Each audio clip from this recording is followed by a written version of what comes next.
नमस्कार, स्वागत है आप सभी का। एफएम न्यूज देख रहे हैं आप और आपके साथ मैं हूं नितिशा बंसल।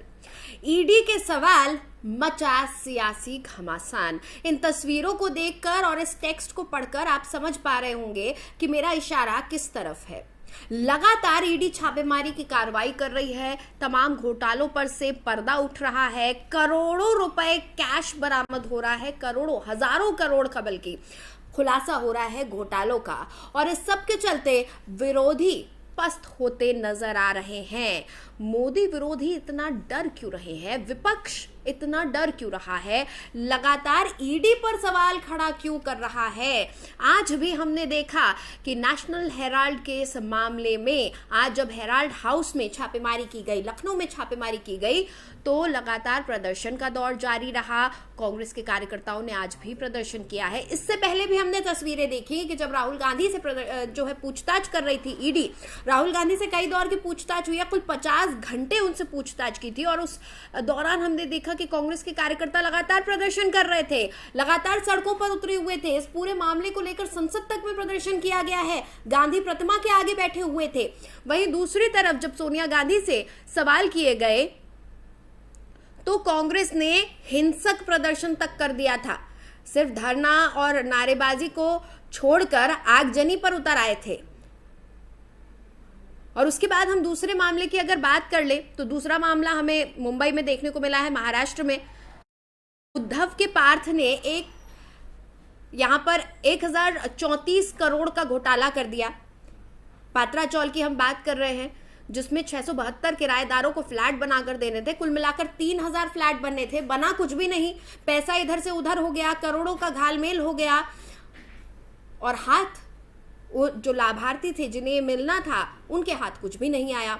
वहीं दूसरी तरफ हम अगर कोलकाता की बात करें तो कोलकाता में 55 करोड़ तो कैश ही पकड़ लिया गया है, लाखों का सोना पकड़ा गया है, लाखों के मोबाइल फोन मिले हैं, 4 गाड़ियां अब भी लापता हैं। और डर यही सता रहा है कि कब कहां वो गाड़ी मिल जाएगी और किस गाड़ी में क्या सबूत मिल जाएंगे। शायद इसीलिए उन गाड़ियों को गायब कर दिया गया है। ये तस्वीरें हम लगातार आपको दिखा रहे। देखिए, कांग्रेस के तमाम जो कार्यकर्ता हैं वो हैं जो विरोध प्रदर्शन कर रहे हैं, ईडी की कार्रवाई के खिलाफ विरोध कर रहे हैं। आखिर ये विरोध क्यों, आखिर किस बात का डर है? और अगर डर नहीं है और अगर घालमेल नहीं है तो फिर इतना शोर क्यों? कर लेने दीजिए ना कार्रवाई। जब सबूत नहीं मिलेंगे तो दूध का दूध और पानी का पानी हो जाएगा। लेकिन सवाल तो यही उठ रहा है कि आखिर इतना जो लेन देन हुआ है पैसे का, जो इधर से उधर हुआ है, वो क्यों हो रहा है। आप देखिए, राहुल गांधी ने इस पर भी ट्वीट किया है। राहुल गांधी ने कहा कि राजा का संदेश साफ है, जो मेरे खिलाफ बोलेगा उसे चुप करवा दिया जाएगा। सरकारी एजेंसियों का दुरुपयोग किया जा रहा है और उनको इस्तेमाल किया जा रहा है। लगातार कांग्रेस ये कह रही है कि बदले की राजनीति कर रही है बीजेपी। तमाम विरोधी यही कह रहे हैं। इधर संजय राउत को भी हमने देखा किस तरह से शक्ति प्रदर्शन उन्होंने किया गिरफ्तार होने के बाद। और ये मामला भी कोई आज का नहीं है, 14 वर्षों से ये मामला चला आ रहा है। तो ये तमाम एक के बाद एक खुलासे हो रहे हैं और सियासी बवाल भी लगातार जारी है।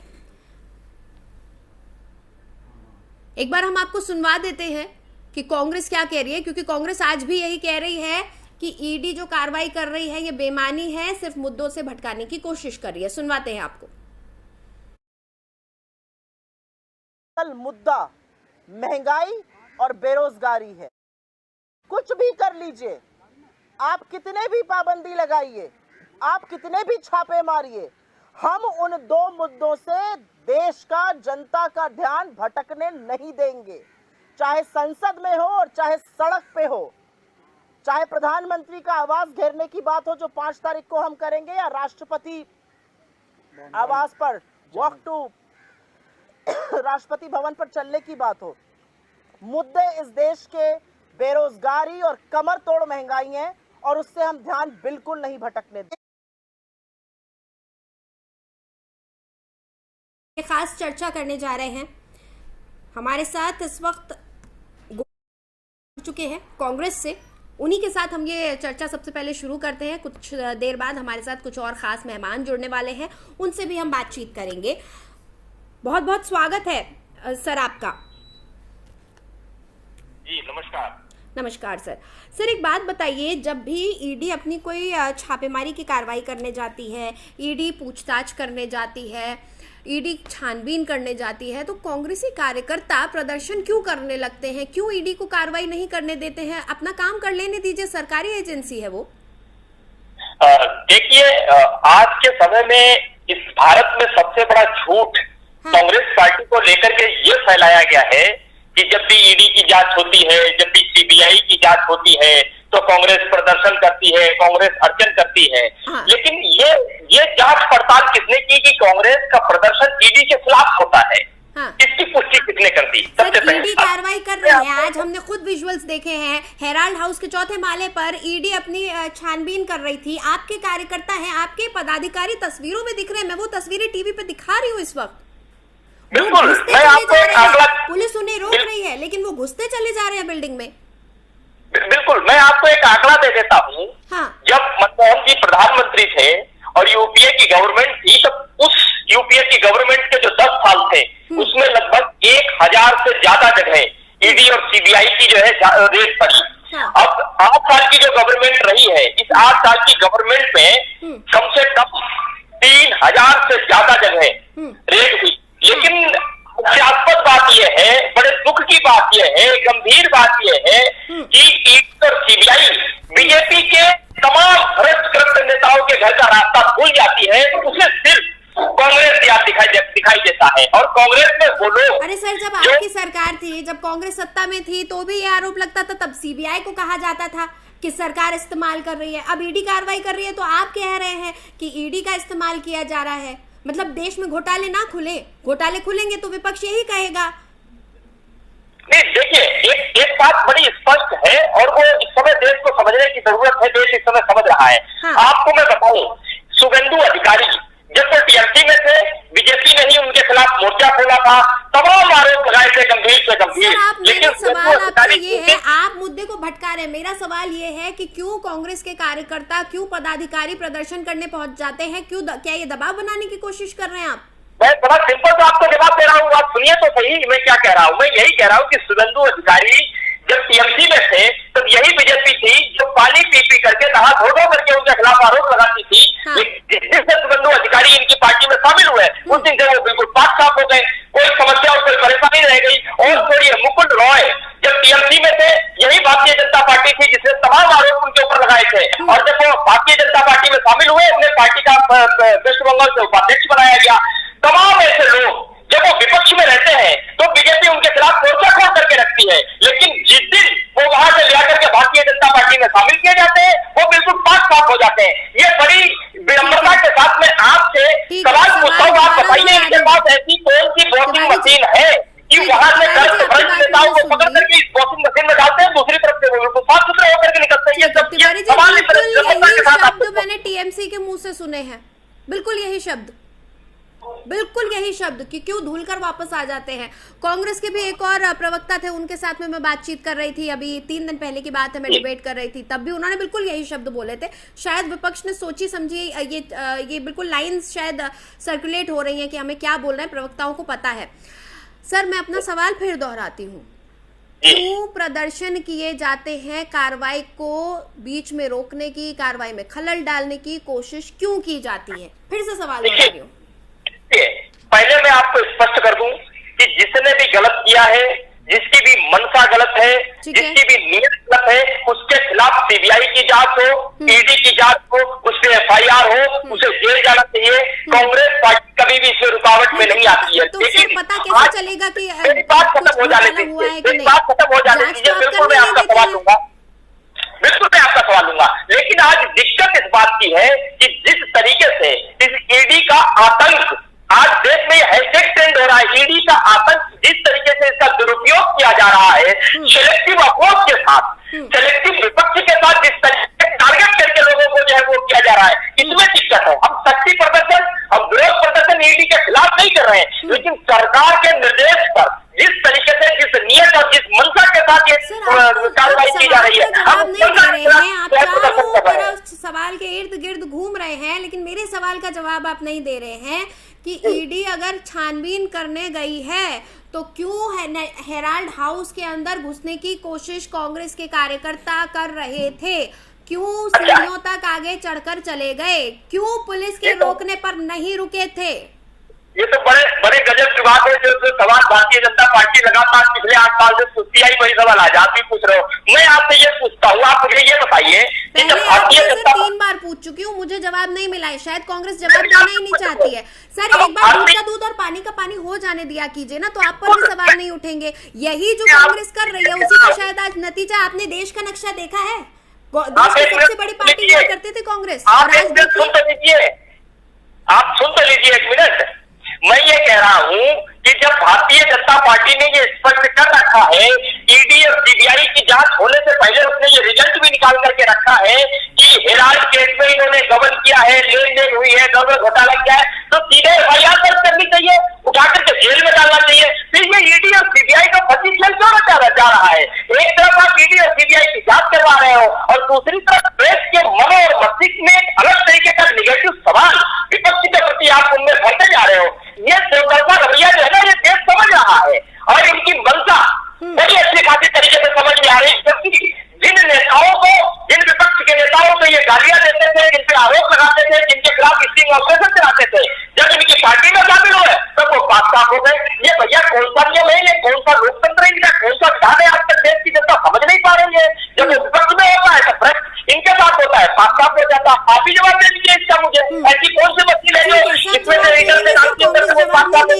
कि किस तरीके की कार्रवाई हो रही है, किस तरीके, क्यों इस तरीके से रोकने की कोशिश की जा रही है। सर चलिए मैं आपके पास दोबारा लौटूंगी। मेरे साथ इस वक्त कुछ और खास मेहमान जुड़ गए हैं, उनका भी एक बार मैं तारुफ करवा दूं। मेरे साथ अरुण कुमार पांडे जी जुड़ चुके हैं, वरिष्ठ पत्रकार हैं। साथ ही बीजेपी का पक्ष रखने के लिए मेरे साथ संदीप दुबे जी जुड़ चुके हैं, बीजेपी से नेता है। सर बहुत बहुत स्वागत है आप दोनों का।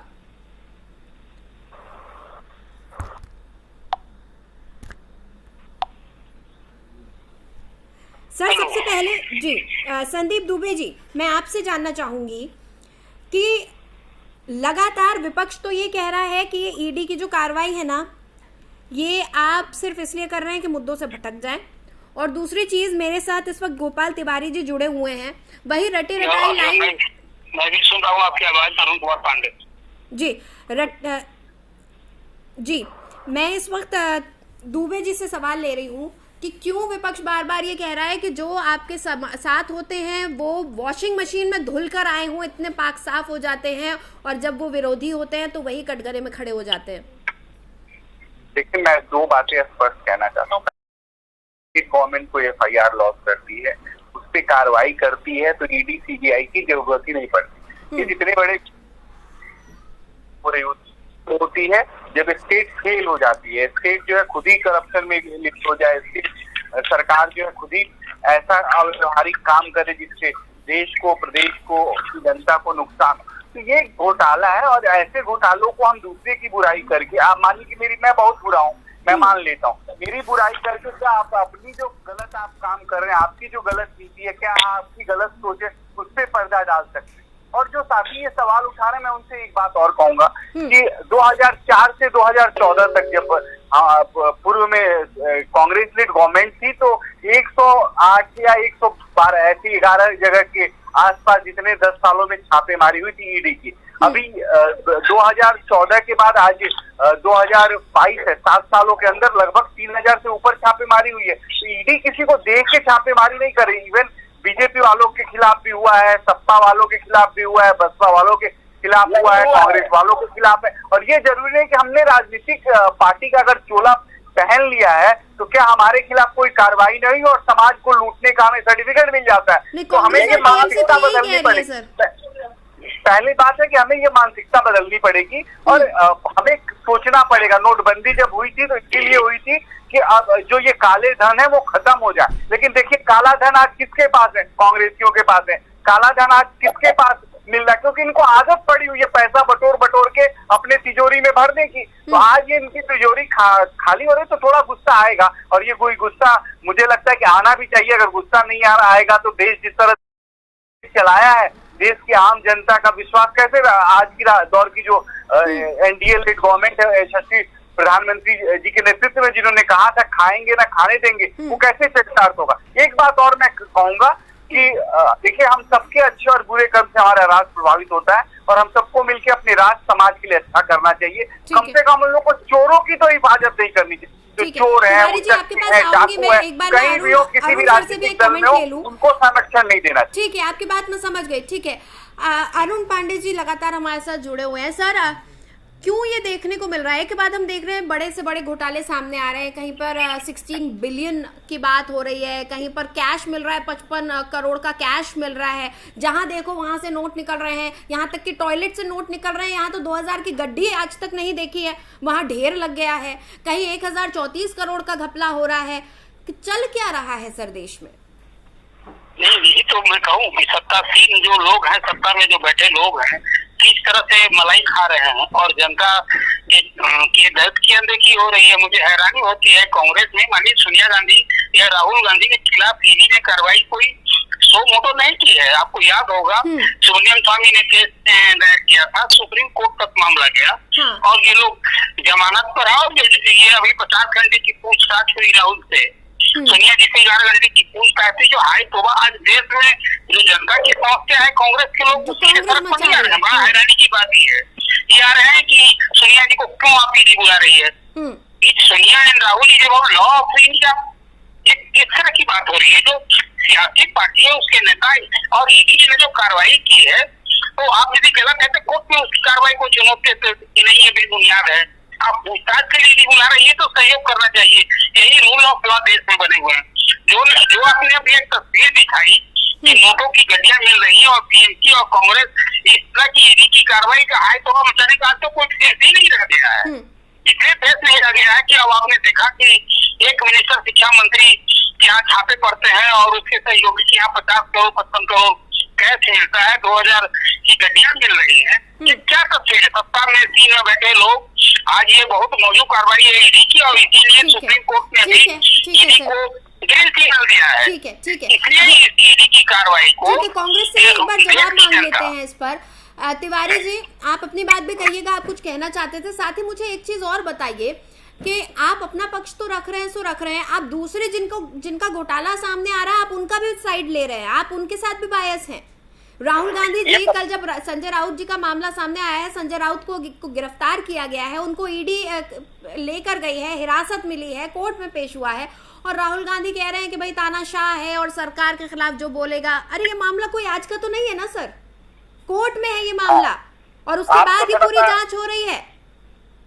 आपको तो एक बात मैं और याद दिला दूं, आपने नारायण राणे एक नाम सुना होगा, जो कि शिवसेना में कभी हुआ करते थे और उनके खिलाफ बीजेपी ने बहुत लंबा चौड़ा मोर्चा खोला हुआ था। आज वो बीजेपी में शामिल हो गए तो पूरी तरीके से पाक साफ हो गए। और एक नाथ शिंदे के साथ में अभी हाल फिलहाल में ही 2 लोग गए हैं जिनके ऊपर पहले से ईडी और सीबीआई की जांच चलती रही। जैसे ही वो बीजेपी में सवाल का जवाब कभी क्यों नहीं देते? कांग्रेस हमेशा घुमाने की कोशिश क्यों करती है, मैं ये जानना चाहती हूँ। आप सीधे मेरे सवाल का जवाब क्यों नहीं दे रहे हैं कि आपके, ठीक है, कांग्रेसी कार्यकर्ता प्रदर्शन कर रहे हैं अपने नेता के सपोर्ट में, समझ में आता है। राहुल गांधी संजय राउत के सपोर्ट में समर्थन कर रहे हैं। अरे दूसरी जगह घोटाला हुआ, उस घोटाले का तो खुलासा होने दीजिए, कोर्ट में मामला है। ठीक है, आप मुझे छोटी सी ये बात बता दीजिए। आप बात नहीं बोल रहे सर, आप मेरे सवाल का जवाब नहीं दे रहे हैं। सवाल का जवाब दे रहा हूँ। ये गांधी और नेहरू का देश है, ये गांधी और नेहरू का देश है। यहाँ पक्ष और विपक्ष आपस में दुश्मन नहीं होते। ये भारतीय जनता पार्टी की सोच हो सकती है कि एक दूसरे को आपस में जो है उन्होंने आतंकवादी जैसा और दुश्मन जैसा रिश्ता बना दिया। अगर कोई निराधार जिसके ऊपर कोई आरोप लगाए जाते हैं जिसका कोई आधार नहीं, उसके साथ खड़े होने में क्या दिक्कत है? और आज वो 672 लोग जिनको आज तक फ्लैट नहीं मिले, 20 साल पुराना मामला चला आ रहा है, ये कोई आधार नहीं है? नहीं, बस तिवारी जी, 672 लोग हैं वहां पर जिनको फ्लैट मिलने थे, उनको आज तक घर नहीं मिले हैं। 20 साल से मामला चल रहा है और आप कह रहे कोई आधार नहीं है। 1034 करोड़ का घोटाला हुआ है और आप कह रहे कोई आधार नहीं है। उन लोगों को बस्ती में रहते हैं। नहीं बोलने दूंगी मैं आपको सर, अगर आप सवाल का जवाब नहीं देंगे, बहस को डिरेल करेंगे, मैं नहीं दूंगी आपको मौका बोलने का। नहीं, मैं ये पूछ रही हूँ कि आपके कार्यकर्ता आपके नेता का समर्थन करे, समझ में आता है। कहीं और घोटाला खुल रहा है, उसका खुलासा हो रहा है, आप उसके भी समर्थन में खड़े हो जा रहे हैं। अरे ये काम करने देंगे आप कहीं किसी घपले के खिलाफ? मैं बिल्कुल ठीक पर आप देखिए, आप सवाल पवार के भतीजे, उनके ऊपर बीजेपी के कितने आरोप थे आप मुझे बताइए, लेकिन सुबह 4 बजे उठकर के बीजेपी के पक्ष में शामिल होते हैं और सुबह होते होते सारा मामला निश्चित हो जाता है। ये कौन सी मशीन है? एक बार इसका तो जवाब दे दीजिए। ठीक है दुबे जी प्लीज इनको बताइए। दुबे जी कांग्रेस बार पूछ रही है, दुबे जी बताएंगे, बीजेपी हमारे साथ जुड़ी हुई है। दुबे जी प्लीज बताइए ये कौन सी मशीन है, क्यों भाई धुल के पाक साफ आ जाते हैं, क्यों बीजेपी को की सरकार के दौरान, चाहे वो अलग अलग राज्यों की बात हो, कोई भी पर्टिकुलर नेता की बात हो, चाहे विपक्ष का कोई नेता हो आपकी पार्टी में शामिल हो गया हो, ये सब कौन सी वॉशिंग मशीन है, कौन सा डिटर्जेंट है सर चमकदार सफेदी लाने वाला? मित्र है मित्रता। मैं एक बात बताऊं, आपके 70 साल से ज्यादा अभी भी आपकी सरकारें हैं देश में, आपको पता होना, प्रधानमंत्री, राष्ट्रपति या पार्टी इस देश में न्यायपालिका नहीं है। न्यायपालिका स्वतंत्र है और जब FIR होती है, लॉज होती है, तो पुलिस कार्रवाई करती है। संदेह के आधार पे भी FIR लॉज होती है। तो कोर्ट है, कोर्ट को आप एक गुमराह कर रहे हैं, देश के लोगों को बता रहे हैं कि ये सरकारें कर रही हैं, ये बीजेपी वाले कर रहे हैं या कांग्रेस वाले। पूर्व में समझ में आ रहा है, सबको समझ में आ रहा है। तो उनको शक है कि हाँ, जो सरकारें बनती हैं वो जो है सुप्रीम कोर्ट को ना चाहती होंगी, हाई कोर्ट को ना चाहती होंगी, जुडिशरी को ना चाहती होंगी, जुडिशरी के डायरेक्शन नहीं देता होगा, प्रधानमंत्री डायरेक्शन देते होंगे। तो आप इस देश के बाबा साहब अम्बेडकर के संविधान की धज्जियां उड़ा रहे हैं, खिल्ली उड़ा रहे हैं। जो भी पार्टी विपक्ष में होंगी, जिस भी पार्टी का जिस भी नेता का घोटाला खुलेगा, हर बार यही होगा कि संविधान को ताक पर रखा जाएगा, तमाम किसी भी सरकारी एजेंसी का सम्मान नहीं होगा, ना कोर्ट का सम्मान होगा, चाहे वो कोई भी पार्टी हो। मैं किसी का नाम नहीं ले रही हूँ, मैं कह रही हूँ जो भी विपक्ष में होगा, जो भी कटघरे में खड़ा होगा, वो हर बार कानून पर ही उंगली उठाएगा, एजेंसियों पर उंगली उठाएगा। समय खत्म हो रहा है। अरुण कुमार सर एक फाइनल कमेंट अपना दीजिए कि ईडी जब सवाल करती है तो क्यों ये तमाम पार्टियां, तमाम नेता बवाल करते हैं? नहीं, तमाम नेता नहीं करते हैं। देखिए, जो लोग घोटाले में संलिप्त होते हैं उन्हीं लोग अपने नेता को बचाने के लिए ऐसी बात करते हैं। मैं अभी सुन रहा था, कांग्रेस के प्रतिनिधि बोल रहे हैं, तिवारी जी ने जो बात कही, एकनाथ शिंदे और आने के खिलाफ जो आरोप दिया, जो उसको ठंडे बस्ते में डाल दिया जाए, किसने लोग कहा को चुनौती देनी चाहिए। बिहार में चारा घोटाला की जांच विपक्ष किया था, तो इसकी CBI से इंक्वायरी कराई है। विपक्ष के पिटीशन पर सुप्रीम कोर्ट ने मॉनिटरिंग कराई। इसी तरह से भी एकनाथ शिंदे और आने के खिलाफ और को भी भाजपा के ऐसे नेता जिनके भ्रष्टाचार और घोटाले उजागर हो गए और कार्रवाई नहीं हो रही है, तो कांग्रेस को यूं ही ध्यान देने की बजाय अपने लगे आरोप को काउंटर करने के लिए, ऐसी बात करने के लिए कोर्ट का दरवाजा खत्म करना चाहिए। कोर्ट में पिटीशन दायर करनी चाहिए कि जो अमुक नेता के खिलाफ, बीजेपी के फलाना नेता के खिलाफ आरोप भ्रष्टाचार के हैं, उस पर कार्रवाई करने का समस्या नजर आ रही है, घोटाला नजर आ रहा है, तो इसके खिलाफ आवाज उठानी चाहिए, बजाय इसके कि जब बात अपने पर आ जाए तब आप उंगली उठाएं। जी तिवारी जी, आप कहिए फाइनल कमेंट सर, समय खत्म हो रहा है मेरे पास।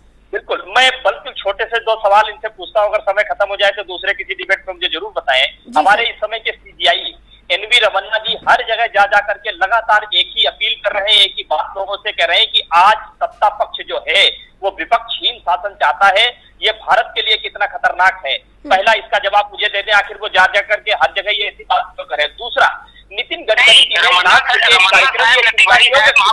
महात्मा गांधी के समय में जो राजनीति सद्भाव के लिए होती थी, लेकिन आज सत्ता की पूर्ति के लिए बस पैसा फेंको, तमाशा देखो, चाहे कुछ भी करना पड़े, सत्ता हमारे हाथ हासिल होने के लिए। आखिर ये चिंताएं क्यों व्यक्त कर रही है देश के इतने बड़े नेताओं को? नितिन गडकरी ने तो इतना तक कह दिया कि कभी कभी तो ऐसा लगता है कि राजनीति से संन्यास ले लेना चाहिए। मैं उम्मीद करता हूँ कि इसके कोई सकारात्मक जवाब देगा हमें। ठीक है दुबे जी, अगर हो सके तो इनका जवाब दे दीजिए संक्षेप में, क्योंकि न्यायिक प्रक्रिया की विषय और न्यायपालिका जो है वो भारत की स्वतंत्र है। हम सबको न्यायिक प्रक्रिया का पालन करना चाहिए। मैं हूँ, आप हूँ, और इस न्यायपालिका का अवहेलना करना ना मुझे अच्छा है ना आपके लिए अच्छा है, क्योंकि हमें संविधान से देश चलता है। यहाँ पे व्यक्ति विशेष का ये देश नहीं है, ये संविधान का देश है। और मुझे लगता है कि जो बुरे लोग हैं उनके खिलाफ कार्रवाई होना चाहिए और हम सब लोग को बुराई के खिलाफ खड़े होना चाहिए। ठीक है, यही तो हम भी कह रहे हैं। ठीक है, बहुत बहुत शुक्रिया संदीप दुबे जी, गोपाल तिवारी जी और अरुण कुमार पांडे जी हमारे साथ जुड़ने के लिए। बीजेपी से मेरा एक खास निवेदन है कि सर हर बार डिबेट में टीएमसी और कांग्रेस ये पूछती है कि कैसे इतने पाक साफ होकर आ जाते हैं। सर अगली डिबेट में मेरे साथ जब बीजेपी जुड़े तो मैं चाहूंगी कि आप डिटर्जेंट और वॉशिंग मशीन का नाम जरूर पता करके रखिएगा ताकि जवाब दे सके। बहुत बहुत शुक्रिया मेरे साथ इस खास पेशकश में जुड़ने के लिए। तो लगातार हम देख रहे हैं ईडी अपनी कार्रवाई कर रही है, जगह जगह छापेमारी हो रही है। Delhi to Mumbai via Kolkata ED की छापेमारी जारी है और इसी तरह से जो विपक्षी पार्टियां हैं जिन पर आरोप लग रहा है, जिन पर घोटालों का आरोप लग रहा है, जिन पर उंगली उठाई जा रही है, वो लगातार ईडी का विरोध कर रही हैं, ईडी को सरकार के हाथ की कठपुतली बना रही है। और अमूमन हमने देखा इसी तरह के आरोप सामने लगते आए हैं। जब बात खुद पर आती है तो आप दूसरे पर उंगली उठाते हैं। जब तक खुद से सवाल नहीं किए जाते तब तक आपको दूसरे का किसी का घोटाला नजर नहीं आता। जब एक बार आपका घोटाला खुलता है तो फिर आप ये देखने की कोशिश करते हैं कि मेरा कॉलर ज्यादा गंदा कि तेरा कॉलर ज्यादा मैला। बहरहाल बहुत बहुत शुक्रिया एफएम न्यूज की इस खास पेशकश में हमारे साथ जुड़ने के लिए। खबरों के लिए देखते रहिए एफएम न्यूज।